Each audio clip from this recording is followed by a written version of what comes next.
ਸਤਿ ਸ਼੍ਰੀ ਅਕਾਲ। ਤੁਸੀਂ ਜੁੜੇ ਹੋਏ ਹੋ ਪੰਜਾਬੀ ਰੇਡੀਓ ਯੂਐਸਏ ਦੇ ਨਾਲ ਤੇ ਮੈਂ ਹਾਂ ਪ੍ਰਵੀਨ ਸ਼ਰਮਾ ਲੈ ਕੇ ਹਾਜ਼ਰ ਹਾਂ ਪ੍ਰੋਗਰਾਮ ਖਬਰ ਤੇ ਨਜ਼ਰ। ਖਬਰ ਤੇ ਨਜ਼ਰ ਪ੍ਰੋਗਰਾਮ ਦੇ ਵਿੱਚ ਕਈ ਅਹਿਮ ਤੇ ਕਈ ਖਾਸ ਖਬਰਾਂ ਵੱਲ ਵਧਣ ਤੋਂ ਪਹਿਲਾਂ ਧੰਨਵਾਦ ਕਰਦੇ ਚਲੀਏ ਸਪਾਂਸਰਸ ਦਾ ਜਿਹੜੇ ਜ਼ਰੀਆ ਬਣਦੇ ਨੇ ਇਹਨਾਂ ਪ੍ਰੋਗਰਾਮਾਂ ਨੂੰ ਤੁਹਾਡੇ ਤੱਕ ਪਹੁੰਚਾਉਣ ਦੇ ਲਈ। ਖਾਲਸਾ ਇੰਸ਼ੋਰੈਂਸ ਏਜੰਸੀ ਵਾਲੇ ਜਿਨ੍ਹਾਂ ਤੋਂ ਤੁਸੀਂ ਹਰ ਤਰੀਕੇ ਦੀ ਇੰਸ਼ੋਰੈਂਸ ਲੈ ਸਕਦੇ ਹੋ।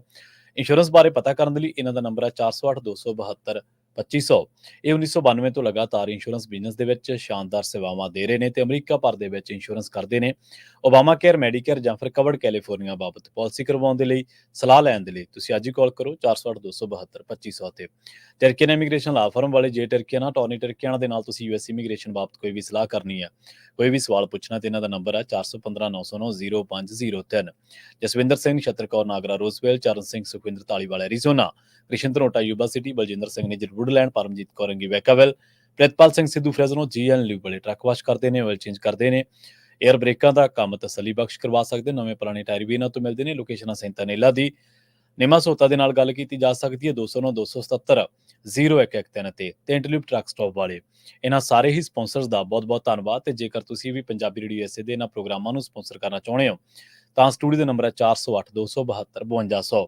ਅੱਜ ਦਾ ਇਹ ਖਬਰ ਤੇ ਨਜ਼ਰ ਪ੍ਰੋਗਰਾਮ ਸਾਲ 2024 ਦੀ 23 ਅਗਸਤ ਦਾ ਪ੍ਰੋਗਰਾਮ ਹੈ ਤੇ ਦਿਨ ਅੱਜ ਸ਼ੁੱਕਰਵਾਰ ਹੈ। ਅਹਿਮ ਖਬਰਾਂ ਵੱਲ ਵਧਣ ਤੋਂ ਪਹਿਲਾਂ, ਕਿਉਂਕਿ ਸ਼ੁੱਕਰਵਾਰ ਨੂੰ ਆਪਾਂ ਕੋਸ਼ਿਸ਼ ਕਰੀਦੀ ਹੈ ਸਪੋਰਟਸ ਦੀ ਦੁਨੀਆ ਦੇ ਵਿੱਚੋਂ ਕੁਝ ਖਾਸ ਖਬਰਾਂ ਦੇ ਉੱਤੇ ਚਰਚਾ ਜਾਂ ਸਪੋਰਟਸ ਦੇ ਵਿੱਚੋਂ ਕਿਸੇ ਵੀ ਤਰ੍ਹਾਂ ਦੀ ਕੋਈ ਮੋਟੀਵੇਸ਼ਨਲ ਸਟੋਰੀ ਹੋਵੇ, ਕੋਈ ਇਸ ਤਰ੍ਹਾਂ ਦੀ ਕਹਾਣੀ ਜਿਹੜੀ ਲੋਕਾਂ ਨੂੰ ਮੋਟੀਵੇਟ ਕਰਦੀ ਹੋਵੇ, ਇੰਸਪਾਇਰ ਕਰਦੀ ਹੋਵੇ ਤਾਂ ਉਹ ਤੁਹਾਡੇ ਨਾਲ ਸਾਂਝੀ ਕਰੀਦੀ ਆ। ਹੁਣ ਇੱਕ ਆਸਟ੍ਰੇਲੀਆ ਨੇ ਜਿਹੜੀ ਅੰਡਰ 19 ਦੀ ਇੱਕ ਤਿਕੋਣੀ ਲੜੀ ਖੇਡਣੀ ਹੈ ਉਹਦੇ ਲਈ ਟੀਮ ਦਾ ਐਲਾਨ ਕੀਤਾ। ਬੀਬੀਆਂ ਦੀ ਜਿਹੜੀ ਟੀਮ ਹੈ ਇਹਦੇ 'ਚ ਭਾਰਤੀ ਮੂਲ ਦੀਆਂ 3 ਮੁਟਿਆਰਾਂ ਰੀਬੀਆ ਸਿਆਨ, ਸਮਰਾ ਡਾਲਵਿਨ ਤੇ ਹਸਰਤ ਗਿੱਲ ਉਹਨਾਂ ਨੂੰ ਸ਼ਾਮਲ ਕੀਤਾ ਗਿਆ। 15 ਖਿਡਾਰੀਆਂ ਦੀ ਮੁੱਖ ਕੋਚ ਹੈ ਜਿਹੜੀ ਪਹਿਲਾਂ ਕ੍ਰਿਸਟਨ ਬੀਮਸ ਜਿਹੜੇ ਸਾਬਕਾ ਆਸਟ੍ਰੇਲੀਆਈ ਖਿਡਾਰੀ ਨੇ ਉਹਨਾਂ ਨੂੰ ਬਣਾਇਆ ਗਿਆ।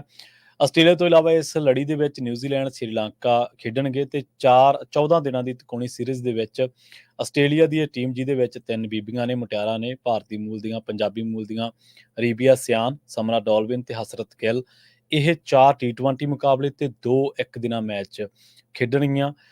ਪੰਜਾਬੀਆਂ ਨੇ ਇਹਨਾਂ ਮੁਲਕਾਂ ਦੇ ਵਿੱਚ ਆ ਕੇ ਇੱਕ ਦਿਨ ਆਪਾਂ ਬੜੀ ਤਫਸੀਲ ਦੇ ਨਾਲ ਚਰਚਾ ਕੀਤੀ ਸੀਗੀ ਕਿ ਪੰਜਾਬੀਆਂ ਦਾ ਜਿੱਥੋਂ ਜਿਹੜਾ ਦੇਸ਼ ਆ ਸਾਡਾ ਸਾਰੇ ਪੰਜਾਬੀਆਂ ਦਾ, ਉੱਥੋਂ ਸਾਡਾ ਉਜਾੜਾ ਕਿਉਂ ਹੋਇਆ, ਉੱਥੋਂ ਸਾਡੀ ਹਿਜਰਤ ਕਿਉਂ ਹੋਈ, ਉਹਦੇ ਬਹੁਤ ਸਾਰੇ ਕਾਰਨ ਨੇ। ਉਹਦੇ ਪਿੱਛੇ ਕਾਰਨ ਸਮਾਜਿਕ ਨੇ, ਉਹਦੇ ਪਿੱਛੇ ਕਾਰਨ ਆਰਥਿਕ ਨੇ ਤੇ ਸਭ ਤੋਂ ਵੱਡੇ ਜਿਹੜੇ ਕਾਰਨ ਨੇ ਉਹ ਪੋਲੀਟੀਕਲ ਕਾਰਨ ਨੇ, ਸਿਆਸੀ ਕਾਰਨ ਨੇ। ਤਾਂ ਉਸ ਤੋਂ ਬਾਅਦ ਵੱਖ-ਵੱਖ ਮੁਲਕਾਂ ਦੇ ਵਿੱਚ ਜਿੱਥੇ ਕਿਸੇ ਨੂੰ ਕੋਈ ਠਹਿਰ ਮਿਲੀ, ਪੰਜਾਬੀ ਆਇਆ ਔਰ ਲਗਭਗ ਪਿਛਲੇ 125 ਸਾਲ ਤੋਂ ਵੀ ਵੱਧ ਸਮੇਂ ਤੋਂ, ਕਿਉਂਕਿ ਉਸ ਤੋਂ ਪਹਿਲਾਂ ਵੀ ਤੁਹਾਨੂੰ ਕਈ ਮਿਸਾਲਾਂ ਮਿਲ ਜਾਣਗੀਆਂ। ਵੱਖ-ਵੱਖ ਫੌਜਾਂ ਦੇ ਵਿੱਚ ਕੰਮ ਕਰਨ ਵਾਲੇ ਪੰਜਾਬੀ ਕਈ ਸਮਾਂ ਪਹਿਲਾਂ ਹੀ ਬਾਹਰਲੇ ਮੁਲਕਾਂ ਦੇ ਵਿੱਚ ਨੇ। ਤੇ ਖੈਰ ਉਸ ਤੋਂ ਬਾਅਦ ਜਿਵੇਂ ਮੁਲਕਾਂ ਦੇ ਵਿੱਚ ਚਾਹੇ ਉਹ ਨਿਊਜ਼ੀਲੈਂਡ, ਆਸਟ੍ਰੇਲੀਆ, ਚਾਹੇ ਉਹ ਕੈਨੇਡਾ, ਅਮਰੀਕਾ ਜਾਂ ਹੋਰ ਮੁਲਕ ਨੇ, ਇਹਨਾਂ ਦੇ ਵਿੱਚ ਪੰਜਾਬੀ ਆਏ, ਉਹਨਾਂ ਨੇ ਜ਼ੀਰੋ ਤੋਂ ਕੰਮ ਸ਼ੁਰੂ ਕੀਤਾ ਤੇ ਉਸ ਤੋਂ ਬਾਅਦ ਉਹ ਹੌਲੀ-ਹੌਲੀ ਫੈਕਟਰੀਆਂ ਦੇ ਵਿੱਚ ਕੰਮ ਕਰਦੇ, ਖੇਤਾਂ ਦੇ ਵਿੱਚ ਕੰਮ ਕਰਦੇ। ਉਹਨਾਂ ਦੀਆਂ ਜਿਹੜੀਆਂ ਅਗਲੀਆਂ ਨਸਲਾਂ ਸੀ ਉਹਨਾਂ ਨੇ ਕਾਰੋਬਾਰ ਸ਼ੁਰੂ ਕਰ ਲਏ। ਉਸ ਤੋਂ ਬਾਅਦ ਉਹਨਾਂ ਨੇ ਵੱਖ-ਵੱਖ ਫੀਲਡ ਦੇ ਵਿੱਚ ਆਪਣੀ ਕਿਸਮਤ ਅਜ਼ਮਾਉਣੀ ਸ਼ੁਰੂ ਹੋਈ। ਫਿਰ ਉਹ ਵੱਖ-ਵੱਖ ਅਹੁਦਿਆਂ ਤੇ ਵੀ ਪਹੁੰਚੇ, ਚਾਹੇ ਉਹ ਸੰਵਿਧਾਨਕ ਅਹੁਦੇ ਹੋਣ, ਕੰਸਟੀਟਿਊਸ਼ਨਲ ਪੋਸਟਸ ਹੋਣ ਤੇ ਚਾਹੇ ਉਹ ਫਿਰ ਸਪੋਰਟਸ ਦੀ ਦੁਨੀਆ ਹੋਵੇ। ਅਮਰੀਕਾ ਦੇ ਵਿੱਚ ਵੀ ਇਸ ਵੇਲੇ ਜਿਹੜੀ ਕ੍ਰਿਕਟ ਦੀ ਟੀਮ ਆ ਉਹਦੇ ਵਿੱਚ 2 ਸਿੱਖ ਨੌਜਵਾਨ ਨੇ ਜਿਹੜੇ ਖੇਡਦੇ ਨੇ। ਇੱਕ ਨਾਲ ਆਪਾਂ ਪੰਜਾਬੀ ਰੇਡੀਓ ਐਸੇ ਦੇ ਇਸੇ ਮੰਚ ਦੇ ਉੱਤੇ ਇੰਟਰਵਿਊ ਵੀ ਕੀਤੀ ਸੀਗੀ, ਤੁਸੀਂ ਉਹ ਵੀ ਜਾ ਕੇ ਦੇਖ ਸਕਦੇ ਹੋ ਇੱਕ ਨੌਜਵਾਨ ਦੇ ਨਾਲ। ਤੇ ਕੈਨੇਡਾ ਦੇ ਵਿੱਚ ਵੀ ਇੱਕ ਦਿਨ ਤੁਹਾਨੂੰ ਬੜੀ ਤਫਸੀਲ ਦੇ ਨਾਲ ਦੱਸਿਆ ਸੀਗਾ ਕਿ ਓਲੰਪਿਕ ਦੇ ਵਿੱਚ ਜਿਹੜੇ ਸਿੱਖ ਖਿਡਾਰੀ ਨੇ, ਚਾਹੇ ਉਹ ਪਹਿਲਵਾਨੀ ਦੇ ਵਿੱਚ ਹੋਣ ਤੇ ਚਾਹੇ ਉਹ ਵੱਖ-ਵੱਖ ਖੇਡਾਂ ਦੇ ਵਿੱਚ, ਜਿਮਨਾਸਟਿਕ ਦੇ ਵਿੱਚ ਤੇ ਇੱਕ ਸ਼ਾਇਦ ਦੂਜੇ ਟਰੈਕ ਐਂਡ ਫੀਲਡ ਦੇ ਵਿੱਚ 2 ਨੌਜਵਾਨ ਧੀਆਂ ਸੀਗੀਆਂ ਸਾਡੇ ਪੰਜਾਬ ਦੀਆਂ। ਸੋ ਕਹਿਣ ਤੋਂ ਭਾਵ ਜਿੱਥੇ ਵੀ ਮੌਕਾ ਮਿਲਿਆ, ਜਿੱਥੇ ਵੀ ਸਾਜ਼ਗਾਰ ਹਾਲਾਤ ਮਿਲੇ, ਜਿੱਥੇ ਵੀ ਮਾਹੌਲ ਮਿਲਿਆ, ਪੰਜਾਬੀ ਖੂਨ ਨੇ ਉਬਾਲਾ ਮਾਰਿਆ, ਚਾਹੇ ਉਹ ਕੁੜੀਆਂ ਦੇ ਰੂਪ ਦੇ ਵਿੱਚ ਤੇ ਚਾਹੇ ਉਹ ਮੁੰਡਿਆਂ ਦੇ ਰੂਪ ਦੇ ਵਿੱਚ, ਤੇ ਉਹਨਾਂ ਨੇ ਗਰਾਊਂਡਾਂ ਦੇ ਉੱਤੇ ਆਪਣੀ ਧਾਕ ਜਮਾਈ। ਤੇ ਆਪਾਂ ਇਹਨਾਂ ਨੇ ਵੀ 3 ਬੱਚੀਆਂ ਨੂੰ ਸ਼ਾਬਾਸ਼ ਦਿੰਦੇ ਹਾਂ ਤੇ ਇਹਨਾਂ ਨੂੰ ਬੈਸਟ ਵਿਸ਼ੇਸ ਦਿੰਦੇ ਹਾਂ ਕਿ ਆਉਣ ਵਾਲੇ ਮੁਕਾਬਲਿਆਂ ਦੇ ਵਿੱਚ ਚੰਗਾ ਪਰਫਾਰਮ ਕਰਨ ਤੇ ਇਹਨਾਂ ਦੀ ਖੇਡ ਚਮਕੇ ਤੇ ਇਹਨਾਂ ਦੀ ਖੇਡ ਤੋਂ ਬਾਅਦ ਇਹਨਾਂ ਦਾ ਨਾਮ ਚਮਕੇ ਤੇ ਇਹਨਾਂ ਦੇ ਨਾਂ ਦੇ ਚਮਕਣ ਤੋਂ ਬਾਅਦ ਇਹਨਾਂ ਨੂੰ ਜਦੋਂ ਕਿਤੇ ਵੀ ਪੰਜਾਬੀਅਤ ਦੇ ਇਤਿਹਾਸ ਦੀ ਗੱਲ ਹੋਵੇ ਤਾਂ ਉਦੋਂ ਇਹਨਾਂ ਨੂੰ ਯਾਦ ਕੀਤਾ ਜਾਵੇ ਕਿ ਬਈ ਇਹਨਾਂ ਬੱਚੀਆਂ ਨੇ ਵੀ ਸਖਤ ਮਿਹਨਤ ਦੇ ਨਾਲ ਘਾਲਣਾ ਘਾਲ ਕੇ ਗਰਾਊਂਡਾਂ ਦੇ ਵਿੱਚ ਆਪਣਾ ਨਾਮ ਚਮਕਾਇਆ। ਠੀਕ ਹੈ, ਕ੍ਰਿਕਟ ਦੇ ਉੱਤੇ ਕਾਰਪੋਰੇਟ ਕਬਜ਼ਾ ਹੈ। ਕ੍ਰਿਕਟ ਦੇ ਉੱਤੇ ਇਸ ਟਾਈਮ ਕਹਿ ਸਕਦੇ ਹਾਂ ਕਿ ਭਾਰਤੀ ਜਿਹੜਾ ਕ੍ਰਿਕਟ ਬੋਰਡ ਆ ਉਹਦਾ ਕਬਜ਼ਾ ਤੇ ਉਹਦੇ ਤੇ ਅਮਿਤ ਸ਼ਾਹ ਦੇ ਮੁੰਡੇ ਜੈ ਸ਼ਾਹ ਦਾ ਕਬਜ਼ਾ। ਪਰ ਇੱਕ ਪੋਲੀਟੀਸ਼ੀਅਨ ਬਣਨ ਵਾਸਤੇ ਭਾਰਤ ਵਰਗੇ ਮੁਲਕ ਦੇ ਵਿੱਚ ਜਾਂ ਪਾਕਿਸਤਾਨ ਵਰਗੇ ਮੁਲਕ ਦੇ ਵਿੱਚ ਇੱਕ ਪੋਲੀਟੀਸ਼ੀਅਨ ਬਣਨ ਵਾਸਤੇ ਪੈਸਾ ਚਾਹੀਦਾ, ਤੁਸੀਂ ਪੈਸੇ ਦੇ ਸਿਰ ਤੇ ਸਿਆਸਤਦਾਨ ਬਣ ਸਕਦੇ ਹੋ। ਹਾਲਾਂਕਿ ਇੱਧਰਲੇ ਮੁਲਕਾਂ ਦਾ ਕੀ ਪਤਾ, ਮੈਨੂੰ ਇਹਦੇ ਬਾਰੇ ਜ਼ਿਆਦਾ ਕੋਈ ਜਾਣਕਾਰੀ ਨਹੀਂ ਹੈ ਕਿ ਇੱਧਰ ਕਿਵੇਂ ਪੋਲੀਟੀਸ਼ੀਅਨ ਬਣਿਆ ਜਾਂਦਾ ਹੈ। ਪਰ ਉਹਨਾਂ ਮੁਲਕਾਂ ਦੇ ਵਿੱਚ ਜੇਕਰ ਤੁਹਾਡੇ ਕੋਲੇ ਪੈਸਾ, ਤੁਸੀਂ ਪੋਲੀਟੀਸ਼ੀਅਨ ਬਣ ਸਕਦੇ ਹੋ। ਜੇਕਰ ਤੁਹਾਡੇ ਕੋਲੇ ਪੈਸਾ, ਤੁਸੀਂ ਹੋਰ ਪੋਸਟਾਂ ਖਰੀਦ ਸਕਦੇ ਹੋ। ਤੁਸੀਂ ਅਨਪੜ੍ਹ ਬੰਦੇ, ਮੈਂ ਚੇਅਰਮੈਨ ਲੱਗੇ ਦੇਖਿਆ ਬੈਂਕਾਂ ਦੇ ਉੱਤੇ, ਸਹਿਕਾਰੀ ਜਿਹੜੀਆਂ ਕੋਆਪਰੇਟਿਵ ਬੈਂਕਾਂ ਹੁੰਦੀਆਂ ਨੇ ਉਹਨਾਂ ਦੇ, ਬਹੁਤ ਕੁਝ ਤੁਸੀਂ ਹਾਸਲ ਕਰ ਸਕਦੇ ਹੋ। ਪਰ ਜਦੋਂ ਗਰਾਊਂਡ ਤੇ ਉਤਰਨਾ ਹੈ, ਤਾਂ ਉੱਥੇ ਸਿਰਫ ਇੱਕੋ ਇੱਕ ਚੀਜ਼ ਬੋਲਦੀ ਹੈ, ਉਹ ਤੁਹਾਡੀ ਮਿਹਨਤ, ਤੁਹਾਡੀ ਲਗਨ ਦੇ ਨਾਲ ਕੀਤੀ ਹੋਈ ਮਿਹਨਤ। ਵਿਨੇਸ਼ ਫੋਗਾਟ, ਉਹ ਬੱਚੀ ਓਲੰਪਿਕ ਦੇ ਵਿੱਚ ਬੇਸ਼ੱਕ ਤਗਮਾ ਨਹੀਂ ਜਿੱਤ ਸਕੀ, ਬੇਸ਼ੱਕ ਉਹਨੂੰ ਭਾਰ ਵਧਣ ਕਰਕੇ, 100 ਗ੍ਰਾਮ ਭਾਰ ਕਰਕੇ ਉਹ ਆਪਣਾ ਜਿਹੜਾ ਮੁਕਾਬਲਾ ਸੀ ਉਹ ਨਹੀਂ ਖੇਡ ਸਕੀ, ਤੇ ਉਹਨੇ ਜਿਹੜੀ ਅਪੀਲ ਪਾਈ ਕਿ ਮੈਨੂੰ ਸਿਲਵਰ ਦਿੱਤਾ ਜਾਵੇ, ਉਹ ਵੀ ਖਾਰਜ ਹੋ ਗਈ।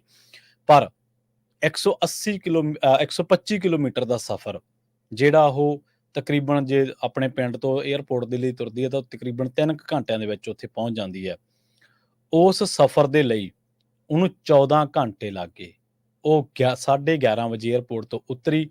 ਉਤਰਨ ਸਾਰ ਲੋਕਾਂ ਨੇ ਉਹਨੂੰ ਘੇਰ ਲਿਆ, ਉਹਦੇ ਉੱਤੇ ਫੁੱਲਾਂ ਦੀ ਵਰਖਾ, ਉਹਦੇ ਨਾਂ ਦੀ ਜ਼ਿੰਦਾਬਾਦ, ਉਹਦਾ ਸਵਾਗਤ ਗਰਮਜੋਸ਼ੀ ਦੇ ਨਾਲ, ਔਰ ਉਹਨੂੰ ਲੋਕ ਵੇਖ ਕੇ ਰੋ ਰਹੇ ਸੀ। ਉਹ 125 ਕਿਲੋਮੀਟਰ ਦਾ ਸਫ਼ਰ 14 ਘੰਟਿਆਂ ਦੇ ਵਿੱਚ ਵੀ ਮਸਾਂ ਤੈਅ ਕੀਤਾ, ਤੇ ਜਦੋਂ ਨੂੰ ਆਪਣੇ ਪਿੰਡ ਪਹੁੰਚੀ, ਉਦੋਂ ਨੂੰ ਰਾਤ ਦੇ 1-2 ਵੱਜ ਚੁੱਕੇ ਸੀਗੇ। ਇਹ ਪਿਆਰ ਆ ਲੋਕਾਂ ਦਾ ਖਿਡਾਰੀਆਂ ਦੇ ਲਈ। ਖੈਰ, ਤੇ ਅਗਲੀ ਜਿਹੜੀ ਗੱਲ ਆ, ਉਹ ਆਪਾਂ ਕੱਲ ਅੱਜ ਜਦੋਂ ਵੀ ਜ਼ਿਕਰ ਕਰ ਰਹੇ ਸੀਗੇ ਪੰਜਾਬ ਦੇ ਹਾਲਾਤਾਂ ਦੇ ਬਾਰੇ, ਸਿਆਸੀ ਮਾਹੌਲ ਦੇ ਬਾਰੇ, ਤਾਂ ਇੱਕ ਗੱਲ ਕੀਤੀ ਸੀ ਮੈਂ ਕਿ ਇਹ ਜਿਹੜੇ ਲੰਘੇ ਦਿਨਾਂ ਦੇ ਵਿੱਚ ਅਕਾਲੀ ਦਲ ਦੀ ਸਿਆਸਤ ਤੇ ਪੰਜਾਬ ਦੀ ਸਿਆਸਤ, ਉਹਦੇ ਬਾਰੇ ਆਪਾਂ ਗੱਲਬਾਤ ਕਰਾਂਗੇ। ਤੇ ਉਹ ਮੁੱਦਾ ਜਿਹੜਾ ਉਹ ਪਿੰਨ ਪੁਆਇੰਟ ਕਰਕੇ ਰੱਖ ਰਿਹਾ ਸੀਗਾ, ਕਿਉਂਕਿ ਉਹ ਅਹਿਮ ਆ, ਉਹਦੇ ਤੇ ਗੱਲ ਕਰਨੀ ਬੇਹੱਦ ਜ਼ਰੂਰੀ ਆ। ਪੰਜਾਬੀਆਂ ਨੂੰ ਦੱਸਣਾ ਕਿ ਤੁਹਾਡੇ ਸਿਆਸਤਦਾਨਾਂ ਦੀਆਂ ਕਾਰਕਰਦਗੀਆਂ ਕੀ ਹੈ, ਬਹੁਤ ਜ਼ਰੂਰੀ ਆ। ਲੰਘੇ ਦਿਨੀ 2 ਜਿਹੜੇ ਵੱਡੇ ਸੀ ਪੰਥਕ ਸਮਾਗਮ ਜਾਂ ਪੰਥਕ ਇਕੱਠ ਹੋਏ, ਜਿਨ੍ਹਾਂ ਦੇ ਵਿੱਚ ਤੁਸੀਂ ਰੱਖੜ ਪੁੰਨਿਆ, ਜਿਹੜਾ ਬਾਬਾ ਬਕਾਲਾ ਦੇ ਵਿੱਚ ਇਕੱਠ ਹੋਇਆ ਸੀਗਾ, ਉੱਥੇ ਰੱਖੜ ਪੁੰਨਿਆ ਦੇ ਮੌਕੇ ਸਿਆਸੀ ਦਲਾਂ ਨੇ ਜਿਹੜੀਆਂ ਕਾਨਫਰੰਸਾਂ ਕੀਤੀਆਂ, ਤੇ ਉਸ ਤੋਂ ਬਾਅਦ ਅਕਾਲੀ ਦਲ ਨੇ ਜਿਹੜੀ ਲੌਂਗੋਵਾਲ ਦੀ ਬਰਸੀ ਮਨਾਈ ਆ, ਉਸ ਮਾਮਲੇ ਦੇ ਵਿੱਚ ਤਾਂ ਸੰਤ ਹਰਜੰਦ ਸਿੰਘ ਲੌਂਗੋਵਾਲ ਦੀ ਬਰਸੀ ਦੇ ਮੌਕੇ, ਤਾਂ ਇਹਨਾਂ ਨੇ ਜਦੋਂ ਇਹ ਇਕੱਠ ਹੋਏ, ਤਾਂ ਇਹ ਮੰਨਿਆ ਜਾਂਦਾ ਕਿ ਇਹ ਪੰਥਕ ਇਕੱਠ ਨੇ, ਅਕਾਲੀ ਦਲ ਦੇ ਇਕੱਠ ਨੇ, ਜਾਂ ਅਕਾਲੀ ਦਲ ਜਾਂ ਹੋਰ ਧਿਰਾਂ ਤੋਂ ਇਲਾਵਾ ਇਸ ਵਾਰ ਤਾਂ ਇਹਨਾਂ ਦੇ ਵਿੱਚ ਸਰਬਜੀਤ ਸਿੰਘ ਖਾਲਸਾ ਤੇ ਜਿਹੜੇ ਜਿੱਤੇ ਨੇ ਇਸ ਵੇਲੇ ਮੈਂਬਰ ਪਾਰਲੀਮੈਂਟ ਨੇ ਖਡੂਰ ਸਾਹਿਬ ਤੋਂ, ਅੰਮ੍ਰਿਤਪਾਲ ਸਿੰਘ, ਉਹਨਾਂ ਦੀ ਜਿਹੜੀ ਧਿਰ ਹੈ ਉਹ ਵੀ, ਤੇ ਜਿਹੜਾ ਆਪਣਾ ਖਡੂਰ ਸਾਹਿਬ ਤੋਂ ਲੋਕ ਸਭਾ ਮੈਂਬਰ ਅੰਮ੍ਰਿਤਪਾਲ ਸਿੰਘ, ਤੇ ਇਹਦੇ ਨਾਲ ਜਿਹੜੇ ਸਾਡੇ ਸ਼੍ਰੋਮਣੀ ਅਕਾਲੀ ਦਲ ਮਾਨ ਅੰਮ੍ਰਿਤਸਰ ਦੇ, ਉਹਨਾਂ ਨੇ ਵੀ ਇੱਥੇ ਇਸ ਮੌਕੇ ਕਾਨਫਰੰਸ ਕੀਤੀ ਸੀਗੀ ਇਹਨਾਂ ਮਾਮਲਿਆਂ ਦੇ ਵਿੱਚ। ਪਰ ਇਹਨਾਂ ਸਾਰੀਆਂ ਹੀ ਧਿਰਾਂ, ਚਾਹੇ ਉਹ ਅੰਮ੍ਰਿਤਪਾਲ ਸਿੰਘ ਦੀ ਧਿਰ ਆ, ਸਰਬਜੀਤ ਸਿੰਘ ਖਾਲਸਾ ਵਾਲੀ ਧਿਰ ਆ, ਚਾਹੇ ਉਹ ਸ਼੍ਰੋਮਣੀ ਅਕਾਲੀ ਦਲ ਅੰਮ੍ਰਿਤਸਰ ਮਾਨ ਵਾਲੀ ਧਿਰ ਆ, ਤੇ ਚਾਹੇ ਉਹ ਸ਼੍ਰੋਮਣੀ ਅਕਾਲੀ ਦਲ ਬਾਦਲ ਵਾਲੀ ਧਿਰ ਆ, ਪ੍ਰਕਾਸ਼ ਸਿੰਘ ਬਾਦਲ ਵਾਲੀ ਤੇ ਸੁਖਬੀਰ ਬਾਦਲ, ਇਹਨਾਂ ਨੇ ਸਾਰਿਆਂ ਨੇ ਦੋਨਾਂ ਸਮਾਗਮਾਂ ਦੇ ਉੱਤੇ, ਦੋਨਾਂ ਮੌਕਿਆਂ ਦੇ ਉੱਤੇ ਜਦੋਂ ਸਪੀਚਾਂ ਕੀਤੀਆਂ, ਜਦੋਂ ਭਾਸ਼ਣ ਦਿੱਤੇ, ਤਾਂ ਇਹਨਾਂ ਦਾ ਜਿਹੜਾ ਹਮਲਾ ਸੀਗਾ, ਉਹ ਕੇਂਦਰ ਸਰਕਾਰ ਦੇ ਖਿਲਾਫ ਨਾ ਹੋ ਕੇ, ਜਾਂ ਹੋਰ ਮੁੱਦਿਆਂ ਦੇ ਖਿਲਾਫ ਨਾ ਹੋ ਕੇ, ਉਹ ਇੱਕ ਦੂਜੇ ਤੇ ਸੀਗਾ। ਜਿਵੇਂ ਜਿਹੜੇ ਆਪਣੇ ਸੁਖਬੀਰ ਬਾਦਲ ਨੇ, ਉਹ ਕਹਿ ਰਹੇ ਸੀਗੇ ਕਿ ਸ਼੍ਰੋਮਣੀ ਅਕਾਲੀ ਦਲ ਦੇ ਸਟੇਜ ਤੋਂ ਜਦੋਂ ਬੋਲ ਰਹੇ ਸੀਗੇ, ਕਹਿੰਦੇ ਕਿ ਹੁਣ ਸਿੱਖ ਕੌਮ ਜਿਹੜੀ ਆ ਉਹ ਜ਼ੁਲਮ ਦੇ ਖਿਲਾਫ ਲੜ ਕੇ ਲੋਕਾਂ ਨੂੰ ਇਨਸਾਫ ਦਿਵਾਉਣ ਵਾਲੀ ਕੌਮ ਹੈ। ਜਿਹੜੇ ਉਹਨਾਂ ਦੇ ਸ਼ਬਦ ਨੇ, ਮੈਂ ਤੁਹਾਨੂੰ ਦੱਸ ਰਿਹਾ ਕੀ ਬੋਲਿਆ ਉਹਨਾਂ ਨੇ। ਹੁਣ ਏਜੰਸੀਆਂ ਨੇ ਅਜਿਹੇ ਸਿੱਖ ਚਿਹਰੇ ਖੜੇ ਕਰ ਦਿੱਤੇ ਆ ਜੋ ਸਿੱਖ ਸੰਗਠਨਾਂ ਨੂੰ ਖਤਮ ਕਰਨ ਲੱਗੇ ਹੋਏ ਨੇ। ਇਹ ਚਿਹਰੇ ਗਰਮ ਨਾਅਰੇ ਲਾ ਕੇ ਕੌਮ ਦੇ ਲੀਡਰ ਬਣਨਾ ਚਾਹੁੰਦੇ ਨੇ। ਅਜਿਹੇ ਲੋਕ ਉੱਪਰੋਂ ਦੇਖਣ ਨੂੰ ਪੰਥਕ ਨੇ, ਪਰ ਇਹ ਦਿਲੋਂ ਪੰਥਕ ਵਿਚਾਰਧਾਰਾ ਨੂੰ ਖਤਮ ਕਰਨ ਵਾਲੇ ਲੋਕ ਨੇ। ਖਡੂਰ ਸਾਹਿਬ ਤੋਂ ਲੋਕ ਸਭਾ ਮੈਂਬਰ ਅੰਮ੍ਰਿਤਪਾਲ ਸਿੰਘ ਦਾ ਨਾਂ ਲਏ ਬਗੈਰ ਸੁਖਬੀਰ ਬਾਦਲ ਨੇ ਇਜ਼ਰਾਈਲ ਤੇ ਫਲਸਤੀਨ ਦੇ ਦਰਮਿਆਨ ਹੋ ਰਹੇ ਯੁੱਧ ਦੇ ਦੌਰਾਨ ਹਮਾਸ ਦੀ ਭੂਮਿਕਾ ਦਾ ਜ਼ਿਕਰ ਕੀਤਾ। ਉਹ ਕਹਿੰਦਾ ਕਿ ਹਮਾਸ ਵਾਲੇ ਇਜ਼ਰਾਈਲ ਤੇ ਹਮਲਾ ਕਰਕੇ ਖੁਦ ਦੌੜ ਗਏ ਤੇ ਫਿਲਸਤੀਨੀ ਲੋਕ ਮਰਵਾ ਦਿੱਤੇ। ਸੁਖਬੀਰ ਬਾਦਲ ਹਮਾਸ ਦੀ ਤੁਲਨਾ ਉਹਨਾਂ ਲੋਕਾਂ ਦੇ ਨਾਲ ਕਰ ਰਿਹਾ ਜਿਨ੍ਹਾਂ ਲੋਕਾਂ ਨੂੰ ਹੁਣ ਆਪਣੇ ਉਹ ਮੁਕਾਬਲੇ ਦੇ ਵਿੱਚ ਮੰਨਦਾ, ਜਿਵੇਂ ਉਹ ਅੰਮ੍ਰਿਤਪਾਲ ਸਿੰਘ ਜਾਂ ਸ਼੍ਰੋਮਣੀ ਅਕਾਲੀ ਦਲ ਅੰਮ੍ਰਿਤਸਰ ਦੇ ਪ੍ਰਧਾਨ ਜਿਹੜੇ ਨੇ ਸਿਮਰਜੀਤ ਸਿੰਘ ਮਾਨ। ਤਾਂ ਉਹ ਸਿਮਰਜੀਤ ਸਿੰਘ ਮਾਨ ਬਾਰੇ ਵੀ ਉਹਨਾਂ ਨੇ ਕਿਹਾ ਕਿ ਉਹਨਾਂ ਦੀ ਤਿੱਖੀ ਨੁਕਤਾਚੀਨੀ ਕੀਤੀ। ਕਹਿੰਦੇ ਡਿਬਰੂਗੜ੍ਹ ਜੇਲ੍ਹ ਦੇ ਵਿੱਚ ਬੈਠੇ ਇੱਕ ਵਿਅਕਤੀ ਦੀ ਉਨੀ ਉਮਰ ਨਹੀਂ ਹੈ ਜਿੰਨੀ ਬੰਦੀ ਸਿੰਘਾਂ ਨੇ ਜੇਲ੍ਹ ਕੱਟੀ ਹੈ। ਤੇ ਇਹਨਾਂ ਗੱਲਾਂ ਦੇ ਵਿੱਚ ਉਹਨਾਂ ਨੇ ਇਹ ਵੀ ਕਿਹਾ ਕਿ ਪ੍ਰਕਾਸ਼ ਸਿੰਘ ਬਾਦਲ ਨੇ 17 ਸਾਲ ਜੇਲ੍ਹ ਕੱਟੀ ਹੈ। ਪ੍ਰਕਾਸ਼ ਸਿੰਘ ਬਾਦਲ ਨੇ ਕਾਨੂੰਨੀ ਤੌਰ ਤੇ ਕਾਗਜ਼ੀ ਤੌਰ ਤੇ 6 ਸਾਲ ਜੇਲ੍ਹ ਕੱਟੀ ਹੈ, ਉਹ ਵੀ ਵੱਖ-ਵੱਖ ਸਮਿਆਂ ਦੇ ਵਿੱਚ। ਅਕਾਲੀ ਦਲ ਇਹਨੂੰ ਹਮੇਸ਼ਾ ਇਹ ਪ੍ਰਭਾਵ ਸਿਰਜਦਾ ਕਿ ਤੁਸੀਂ ਦੇਖੋ ਬਾਦਲ ਸਾਹਿਬ ਨੇ ਕਿੰਨਾ ਲੰਮਾ ਸਮਾਂ ਜੇਲ੍ਹ ਦੇ ਵਿੱਚ ਬਿਤਾਇਆ, ਕਿੰਨਾ ਲੰਮਾ ਸਮਾਂ।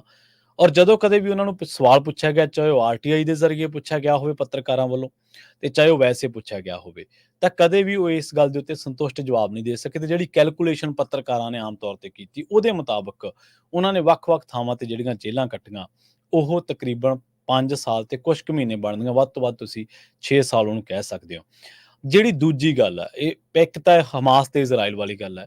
ਅਕਾਲੀ ਦਲ ਦੇ ਪ੍ਰਧਾਨ ਨੂੰ ਸ਼ਾਇਦ ਉਹ ਤੁਲਨਾ ਕਰ ਰਿਹਾ ਹਮਾਸ ਦੇ ਨਾਲ ਕਿ ਉਹ ਦੌੜ ਗਏ, ਪਰ ਉਸ ਨੂੰ ਇਹ ਨਹੀਂ ਪਤਾ ਕਿ ਜਿਹੜੇ ਅਕਾਲੀ ਦਲ ਤਾਂ ਜਿਹੜੇ ਸਿੱਖ ਧਰਮ ਦੀ ਉਹ ਗੱਲ ਕਰਦਾ ਹੈ, ਉਹ ਕਹਿੰਦਾ ਕਿ ਜ਼ੁਲਮ ਦੇ ਖਿਲਾਫ ਲੜ ਕੇ ਲੋਕਾਂ ਨੂੰ ਇਨਸਾਫ ਦਿਵਾਉਣ ਵਾਲੀ ਕੌਮ ਹੈ।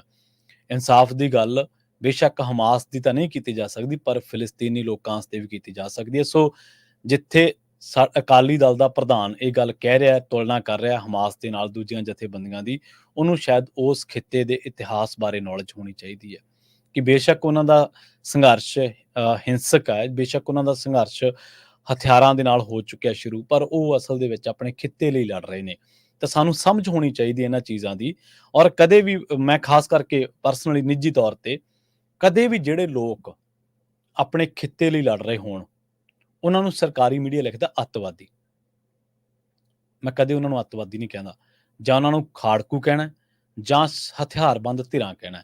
ਕਿਉਂਕਿ ਅੱਤਵਾਦੀ ਕਹਿਣਾ, ਚਾਹੇ ਉਹ ਆਪਣੇ ਖਿੱਤੇ ਲਈ ਲੜ ਰਹੇ ਲੋਕ ਕਿਸੇ ਵੀ ਦੁਨੀਆ ਦੇ ਵਿੱਚ ਖਿੱਤੇ ਲਈ, ਚਾਹੇ ਉਹ ਹਮਾਸ ਦੇ ਲੋਕ ਹੋਣ ਹਥਿਆਰਬੰਦ ਰੂਪ ਦੇ ਵਿੱਚ, ਉਹਨਾਂ ਨੂੰ ਖਾੜਕੂ ਇਸ ਕਰਕੇ ਕਿਹਾ ਜਾਂਦਾ ਕਿ ਠੀਕ ਹੈ ਉਹਨਾਂ ਨੂੰ ਹਥਿਆਰ ਚੱਕਣੇ ਪੈ ਗਏ, ਪਰ ਅਸਲ ਦੇ ਵਿੱਚ ਜਿਹੜਾ ਉਹਨਾਂ ਦਾ ਕੌਜ਼ ਹੈ, ਜਿਹੜਾ ਉਹਨਾਂ ਦਾ ਕਾਰਨ ਹੈ, ਉਹ ਇਹ ਹੈ ਕਿ ਅਸੀਂ ਆਪਣੇ ਲੋਕਾਂ ਲਈ ਲੜ ਰਹੇ ਹਾਂ।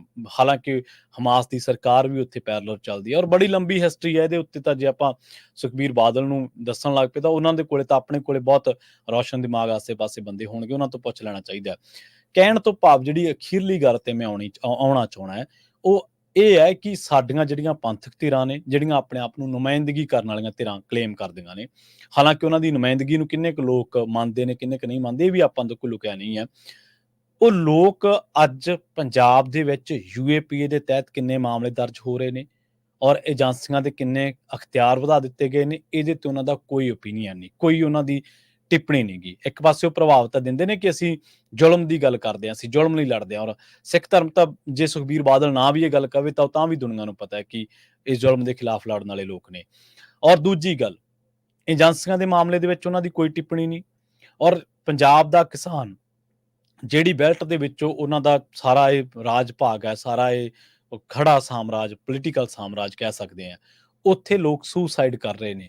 ਉਸ ਮਾਮਲੇ ਤੇ ਸੁਖਬੀਰ ਬਾਦਲ ਦੀ ਕੋਈ ਟਿੱਪਣੀ ਨਹੀਂ ਗੀ, ਉਸ ਮਾਮਲੇ ਤੇ ਉਹਦੀ ਕੋਈ ਪੈਰਵਾਈ ਨਹੀਂ। ਕਦੇ ਉਹ ਖੇਤਾਂ ਦੇ ਵਿੱਚ ਨਹੀਂ ਗਿਆ, ਕਦੇ ਉਹ ਕਿਸਾਨਾਂ ਦੇ ਵਿੱਚ ਨਹੀਂ ਗਿਆ। ਹਾਂ, ਪਿੱਛੇ ਜੇ 1-2 ਵੀਡੀਓਜ਼ ਆਈਆਂ ਸੀ, ਉਹ ਝੋਨੇ ਦੇ ਖੇਤਾਂ ਦੇ ਵਿੱਚ ਜ਼ਰੂਰ ਖੜਾ ਸੀਗਾ, ਉਹ ਵੀ ਜਦੋਂ ਉਹਨੇ ਭਗਵੰਤ ਮਾਨ ਦੇ ਬਾਰੇ ਕਹਿਣੀ ਸੀ। ਤੀਜੀ ਗੱਲ, ਕਿਸਾਨ ਸੜਕਾਂ ਦੇ ਉੱਤੇ ਨੇ, ਸੁਪਰੀਮ ਕੋਰਟ ਨੇ ਇਹਦੇ ਬਾਰੇ ਬਹੁਤ ਕੁਝ ਕਹਿ ਚੁੱਕੀ ਹੈ, ਕੋਰਟਾਂ ਕਹਿ ਚੁੱਕੀਆਂ ਨੇ, ਅਦਾਲਤਾਂ ਕਹਿ ਚੁੱਕੀਆਂ ਨੇ, ਇਹਦੇ ਤੇ ਕੋਈ ਟਿੱਪਣੀ ਨਹੀਂ। ਚੌਥੀ ਗੱਲ, ਜਥੇਦਾਰ ਕੌਂਕੇ ਦੀ ਰਿਪੋਰਟ ਆਈ, ਸੁਖਬੀਰ ਬਾਦਲ ਨੇ ਇਹਦੇ ਬਾਰੇ ਕੋਈ ਟਿੱਪਣੀ ਨਹੀਂ ਕੀਤੀ। ਹੋਰ ਜਿਹੜੀਆਂ ਘਟਨਾਵਾਂ ਵਾਪਰੀਆਂ ਲੰਘੇ ਦਿਨਾਂ ਦੇ ਵਿੱਚ, ਚਾਹੇ ਉਹ ਕਿੰਨੀਆਂ ਵੀ ਘਟਨਾਵਾਂ ਹੋਣ, SGPC ਨੂੰ ਕੇਂਦਰ ਸਰਕਾਰ ਟਾਈਮ ਨਹੀਂ ਦੇ ਰਹੀ, ਇਹਦੇ ਤੇ ਕੋਈ ਟਿੱਪਣੀ ਨਹੀਂ। ਲੰਘੇ ਦਿਨਾਂ ਦੇ ਵਿੱਚ ਇੱਕ ਇੰਟਰਵਿਊ ਦੇ ਹਵਾਲੇ ਦੇ ਨਾਲ ਬਹੁਤ ਵੱਡੀਆਂ ਖਬਰਾਂ ਛਪੀਆਂ ਕਿ ਅਮਿਤ ਸ਼ਾਹ ਨੇ ਇਹ ਗੱਲ ਕਹੀ ਕਿ ਅਮਿਤ ਸ਼ਾਹ ਕਹਿੰਦਾ ਕਿ ਮੈਨੂੰ ਸੁਖਬੀਰ ਬਾਦਲ ਤੇ ਭਰੋਸਾ ਨਹੀਂਗਾ, ਮੈਂ ਉਹਦੇ ਤੇ ਇਤਬਾਰ ਨਹੀਂ ਕਰ ਸਕਦਾ, ਉਹ ਝੂਠਾ ਬੰਦਾ ਹੈ। ਇਹਦੇ ਤੇ ਕੋਈ ਟਿੱਪਣੀ ਨਹੀਂ ਗੀ। ਹੋਰ ਮਾਮਲੇ ਤੁਸੀਂ ਦੇਖ ਲਓ, ਪ੍ਰਦੀਪ ਕਲੇਰ ਨੇ ਕਿੰਨਾ ਕੁਛ ਕਿਹਾ ਆ ਕੇ ਬਾਹਰ ਕਿ ਸੁਖਬੀਰ ਬਾਦਲ ਨਾਲ ਅਸੀਂ ਸਫਦਰਜੰਗ ਰੋਡ ਦੇ ਉੱਤੇ ਮੁਲਾਕਾਤਾਂ ਕੀਤੀਆਂ ਨੇ ਜਾਂ ਕਿਵੇਂ। ਇਹਦੇ ਤੇ ਉਹ ਇਹਨਾਂ ਦਾ ਹੀ ਇੱਕ ਪ੍ਰਦੀਪ ਕਲੇਰ ਆ ਤੇ ਇੱਕ ਅਰਸ਼ਦੀਪ ਕਲੇਰ ਆ, ਅਕਾਲੀ ਦਲ ਦਾ ਬੁਲਾਰਾ, ਉਹ ਆਪਸ ਵਿੱਚ ਦੀ ਗੱਲਾਂ ਕਰੀ ਜਾਂਦੇ ਨੇ, ਪਰ ਅਕਾਲੀ ਦਲ ਦੇ ਪ੍ਰਧਾਨ ਨੇ ਤੇ ਕੋਈ ਸਫਾਈ ਨਹੀਂ ਦਿੱਤੀ। ਕਹਿਣ ਤੋਂ ਭਾਵ ਇਹ ਹੈ ਕਿ ਜਦੋਂ ਤੁਹਾਡੇ ਕੋਲੇ ਕੁਛ ਕਹਿਣ ਨੂੰ ਬਚਦਾ ਹੀ ਨਹੀਂਗਾ, ਜਦੋਂ ਤੁਹਾਡੇ ਕੋਲੇ ਕੇਂਦਰ ਸਰਕਾਰ ਦੇ ਜਾਂ ਸੰਘੀ ਢਾਂਚੇ ਦੀ ਜਿਹੜੀ ਲੜਾਈ ਤੁਸੀਂ ਮੁੱਢ ਕਦੀਮੋਂ ਲੜਦੇ ਆ ਰਹੇ ਹੋ, ਉਹਦੇ ਤੇ ਤੁਸੀਂ ਲੜਾਈ ਛੱਡਤੀ, ਤਾਂ ਲੋਕਾਂ ਦੇ ਵਿੱਚ ਓਪੀਨੀਅਨ ਕਿਵੇਂ ਸਿਰਜੋਗੇ, ਲੋਕਾਂ ਦੇ ਵਿੱਚ ਪ੍ਰਭਾਵ ਕਿਵੇਂ ਸਿਰਜੋਗੇ। ਠੀਕ ਹੈ, ਚੰਦੂ ਮਾਜਰੇ ਨੂੰ, ਜਗੀਰ ਕੌਰ ਨੂੰ, ਜਾਂ ਹੋਰ ਲੋਕਾਂ ਨੂੰ, ਢੀਂਡਸੇ ਨੂੰ, ਇਹਨਾਂ ਨੂੰ ਮੰਦਾ ਚੰਗਾ ਬੋਲੀ ਜਾਓਗੇ, ਅੰਮ੍ਰਿਤਪਾਲ ਸਿੰਘ ਨੂੰ ਮੰਦਾ ਚੰਗਾ ਬੋਲੀ ਜਾਓਗੇ, ਜਾਂ ਉਹ ਧਿਰਾਂ ਤੁਹਾਡੇ ਤੇ ਬੋਲੀ ਜਾਣਗੀਆਂ। ਪਰ ਕਹਿਣ ਤੋਂ ਭਾਵ ਹੈ ਕਿ ਜਿਹੜਾ ਪੰਜਾਬ ਦਾ ਇੱਕ ਜੁੱਸਾ ਹੈ, ਪੰਜਾਬ ਦੀ ਇੱਕ ਤਸੀਰ ਹੈ, ਕਿ ਉਹ ਕੇਂਦਰ ਦੇ ਕਾਨੂੰਨਾਂ ਦਾ, ਗੰਦੇ ਕਾਨੂੰਨਾਂ ਦਾ, ਖਤਰਨਾਕ ਕਾਨੂੰਨਾਂ ਦਾ, ਐਮਰਜੈਂਸੀ ਦਾ, ਕਿਸਾਨੀ ਬਿੱਲਾਂ ਦਾ ਉਹ ਵਿਰੋਧ ਕਰਦੇ ਨੇ ਲੋਕ। ਉਹ ਵਿਰੋਧ ਪੋਲੀਟੀਕਲੀ ਕਿਤੇ ਨਜ਼ਰ ਨਹੀਂ ਆ ਰਿਹਾ, ਉਹ ਵਿਰੋਧ ਸਿਆਸੀ ਧਿਰਾਂ ਵੱਲੋਂ ਕਿਤੇ ਨਜ਼ਰ ਨਹੀਂ ਆ ਰਿਹਾ। ਔਰ ਇਸ ਟਾਈਮ ਜੇ ਉਸ ਵਿਰੋਧ ਦੀ ਗੱਲ ਕਰੀਏ, ਉਸ ਹਾਜ਼ਰੀ ਦੀ ਗੱਲ ਕਰੀਏ, ਤਾਂ ਸਾਡੀਆਂ ਪੋਲੀਟੀਕਲ ਧਿਰਾਂ ਨਦਾਰਦ ਨੇ ਉਹਦੇ ਵਿੱਚੋਂ। ਇਹਨਾਂ ਦੀ ਕੋਈ ਸ਼ਮੂਲੀਅਤ ਨਹੀਂ ਹੈ। ਇਹਨਾਂ ਨੂੰ ਕੋਈ ਪਤਾ ਨਹੀਂ ਗਾ ਕਿ ਪੰਜਾਬ ਦੇ ਵਿੱਚ ਏਜੰਸੀਆਂ ਕਿਸ ਤਰੀਕੇ ਦੀ ਕਾਰਕਰਦਗੀ ਕਰ ਰਹੀਆਂ ਨੇ। ਰਾਜਪਾਲ ਆਪਣੇ ਅਖਤਿਆਰ ਤੋਂ ਬਾਹਰ ਹੋ ਕੇ ਦੌਰੇ ਕਰ ਰਿਹਾ ਹੈ। BSF ਦਾ ਘੇਰਾ ਵਧਾ ਦਿੱਤਾ ਗਿਆ, ਉਹਨੂੰ 50 ਕਿਲੋਮੀਟਰ ਹੈ। ਉਹਦੇ ਤੇ ਕਿਸੇ ਦੀ ਕੋਈ ਟਿੱਪਣੀ ਨਹੀਂ ਗੀ।